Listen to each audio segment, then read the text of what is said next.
बिस्मिल्लाहिर्रहमानिर्रहीम। Welcome back dear friends, Zeeshan Haider की तरफ से अस्सलाम वालेकुम।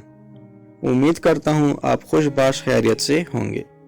दोस्तों, आज से मैं ये टेंसेस कोर्स शुरू कर रहा हूँ, जो कि ये एक तवील कोर्स है, लेकिन मैं इस कोर्स को पार्ट्स में डिवाइड करूँगा ताकि आप लोगों को सही तरह से समझ में आ जाए, और मैं पूरी कोशिश करूँगा कि आपको सिखा जाऊँ और आप सीख जाएं।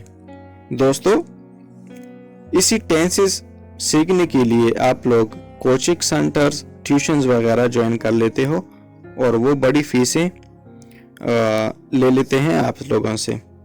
तो यही टेंसेस मैं आप लोगों को, जो कि एक लॉन्ग कोर्स है, मैं फ्री में सिखाऊंगा।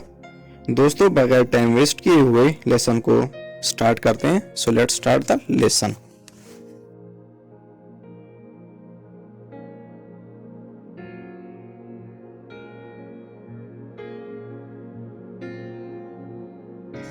जी फ्रेंड्स, टेंसेस के कुछ पार्ट्स होते हैं। फिक्रे के हिस्से। फिक्रे के आमतौर पर मंदरजा झेल दो हिस्से होते हैं। First subject, second predicate. Subject किसी फिक्रे में जिस शख्स या चीज के बारे में कोई बात की जाए उसे सब्जेक्ट कहते हैं। मसलन, असलम इज कैचिंग फिश। मंदरजा बाला फिक्रे में इस कैचिंग फिश दरअसल प्रेडिकेट है, क्योंकि ये असलम यानी सब्जेक्ट के बारे में बताई गई एक बात है। अब मंदरजा झेल फिक्रों पर गौर करें। Subject and predicate. Ali some boys they help the poor are making noise well play cricket. मंदरजा बाला तीनों फिक्रों में पहले हिस्से में वो शख्स हैं जिनके बारे में कोई बात बताई गई है, लिहाजा वो सब सब्जेक्ट हैं, जबकि दूसरे हिस्से में वो अल्फाज हैं जो सब्जेक्ट के बारे में कोई इतला या खबर दे रहे हैं, लिहाजा वो सब प्रेडिकेट हैं। प्रेडिकेट की वजाहत। प्रेडिकेट आमतौर पर दो चीजों पर मुश्तमिल होता है। वर्ब यानी फेल, ऑब्जेक्ट यानी मफूल। अब वर्ब फेल, वर्ब का मतलब है काम यानी एक्शन। दूसरे लफ्जों में वर्ब एक ऐसा लफ्ज होता है जो किसी शख्स या चीज के बारे में ये बताता है कि वो शख्स या चीज क्या है, या वो क्या करता है, या उसके साथ क्या हो रहा है। ऑब्जेक्ट मफूल। ऑब्जेक्ट उस शख्स या चीज को कहते हैं जिस पर कोई काम हो रहा हो।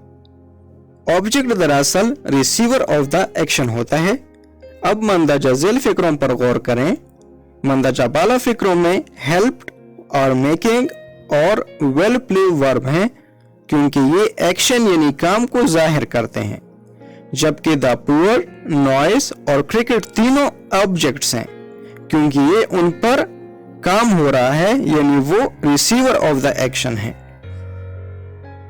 इमदादी फेल यानी एक्सिलरी वर्ब्स।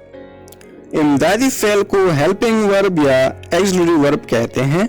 ये किसी दूसरे वर्ब के साथ इस्तेमाल होकर किसी टेंस को जाहिर करते हैं। इसके अलावा ये किसी नाउन या एडजेक्टिव, इसमें सिफत के साथ मिलकर फिक्रा बनाते हैं। इनके बगैर कोई फिक्रा सवालिया या मनफी नहीं बनाया जा सकता। हेल्पिंग वर्ब की ग्रुप बंदी। मुख्तलिफ हेल्पिंग वर्ब के साथ वर्ब की फॉर्म भी मुख्तलिफ इस्तेमाल होती है, इसलिए वर्ब की फॉर्म के इस्तेमाल के लिहाज से इमदादी फेल के 3 ग्रुप्स बनाए जा सकते हैं।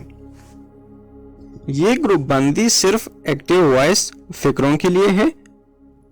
फर्स्ट ग्रुप में is, am, are, was, were, will be, shall be, will have been, shall have been, has been, have been, had been.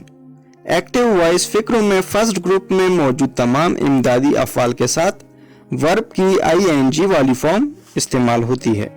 Second group में have, has, had, will have, shall have. Active voice फिक्रों में second group में मौजूद तमाम इमदादी अफ़आल के साथ verb की third form इस्तेमाल होती है। थर्ड ग्रुप में do, does, did, will, shall, would, should, may, might, can, could, must, ought. Active voice फिक्रों में थर्ड ग्रुप में मौजूद तमाम इमदादी अफ़आल के साथ वर्ब की बेस फॉर्म इस्तेमाल होती है, जैसे عرف عام میں فرسٹ فارم بھی کہتے ہیں۔ ضروری بات، تھرڈ گروپ میں موجود امدادی افعال مسٹ، شیل، ویل، ووڈ میں مائٹ، کین، کوڈ، شوڈ اور اوٹ کو بھی ماڈل وربس کہتے ہیں۔ انگریزی فکر کی بناوٹ، انگریزی فکروں میں سب سے پہلے سبجیکٹ آتا ہے یعنی فعل، پھر امدادی فعل ہیلپنگ ورب، پھر اس کے بعد فعل ورب اور آخر میں مفعول یعنی آبجیکٹ آتا ہے۔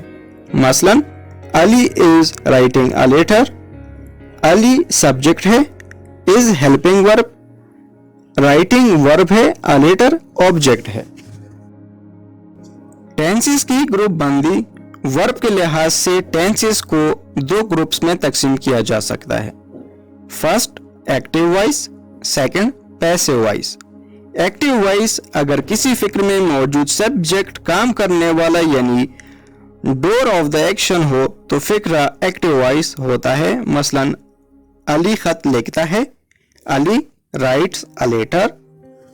مندرجہ بالا فکر میں علی ایک سبجیکٹ ہے اور رائٹس ایک ورب یعنی ایکشن ہے۔ اب غور طلب بات یہ ہے کہ اس فکر میں لکھنے کا کام سبجیکٹ یعنی علی کر رہا ہے۔ چونکہ سبجیکٹ یعنی علی ڈور آف دا ایکشن ہے، اس لیے مندرجہ بالا فکرہ ایکٹیو وائس ہے۔ پیسو وائس اگر کسی فکر میں موجود سبجیکٹ ورب یعنی ایکشن کا ریسیور ہو یعنی کام سبجیکٹ پر ہو رہا ہو تو ایسا فکرہ پیسو وائس ہوتا ہے۔ مثلا خط لکھا جاتا ہے، A letter is written۔ مندرجہ بالا فکر میں A letter ایک سبجیکٹ ہے اور written ایک ورب یعنی ایکشن ہے۔ اب غور طلب بات یہ ہے کہ مندرجہ بالا فکر میں لکھنے کا کام سبجیکٹ یعنی A letter نہیں کر رہا بلکہ اس پر لکھنے کا کام ہو رہا ہے، یعنی سبجیکٹ ایک ریسیور آف دا ایکشن ہے، لہٰذا مندرجہ بالا فکرہ پیسو وائس ہے۔ اب اس کا خلاصہ کچھ یوں ہے، مندرجہ بالا وضاحت سے دو باتیں سامنے آتی ہیں۔ نمبر ایک، ایسی فکریں جن میں آبجیکٹ کوئی کام کر رہا ہو ایکٹیو وائس کہلاتے ہیں۔ سیکنڈ نمبر پہ ایسی فکریں جن میں سبجیکٹ پر کام ہو رہا ہو اسے پیسو وائس کہلاتے ہیں۔ تو یہ تھی دوستو آج کی ہماری ٹینسز کی فرسٹ پارٹ اور پہلی کلاس، اور امید کرتا ہوں آپ سیکھ گئے ہوں گے اور پریکٹس ضرور کیجئے گا۔ انشاءاللہ ملتے ہیں نیکسٹ کلاس میں سیکنڈ پارٹ میں اسی ٹینسز کے حوالے سے۔ تو اپنا خیال رکھیے گا۔ اللہ حافظ۔